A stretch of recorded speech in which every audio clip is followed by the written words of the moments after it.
বিশাল ক্ষেত দেখতে পাচ্ছেন, কিন্তু মানুষ পাই না, মানুষ নাই, মানুষের সংকট। তারপরে পানির কারণে আসতেছে না, আর ক্ষেতগুলো ধান এবার বেশি ভালো হয় নাই। এখন দেবাবু যারা চুক্তিতে কিভাবে কাটায় এটা দেখেন, কিভাবে কাটি খেলাটা দেখেন, খালি তাদের ধান কাটা দেখলে অবাক হয়ে যাবেন না। এই যে চুক্তি বদলি ধান কাটা, যারা প্রকৃত কৃষক দেখেন কেমন ধান কাটি। চুক্তির কাম, চুক্তির কাম হলো মজার কাম।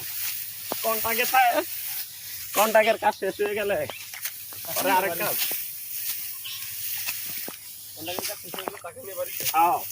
আর রোদে নিলে তো কাজ করতে চায় না, এরা অনেক ডিভাই কাজ করে। এরিয়ার মধ্যে যদি আঙ্গলকে কেউ ধান কাটায় আসতে চান, আইয়া ফেরেন কাজ কারে হিগাই দিব। কারণ বদলি নিলে আঙ্গলকে কামেও করে না, কোনো কিছু পারে না, বদলি 2 দিন পর ফলায় যায়। এই যে দেখেন তার নমুনা। তো ফলাই তো না, দিনের গতি কাজ করতে পারবো কেটায়? বদলিরা তো সারাদিন কাজ করবো, কেমনে তোমার গতি দিয়ে কাজ করলে সারাদিন করতে পারবো? সারাদিন করতে হবে, চুক্তির হারা করে কেমনি?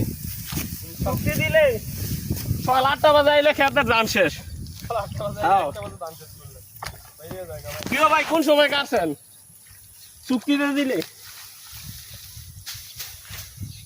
আইসি কাটতে লাইছি, আর রোজা লইলে 12টার পরে দুপুরে খালি দুপুরের পরও খালি ধানই কাটে।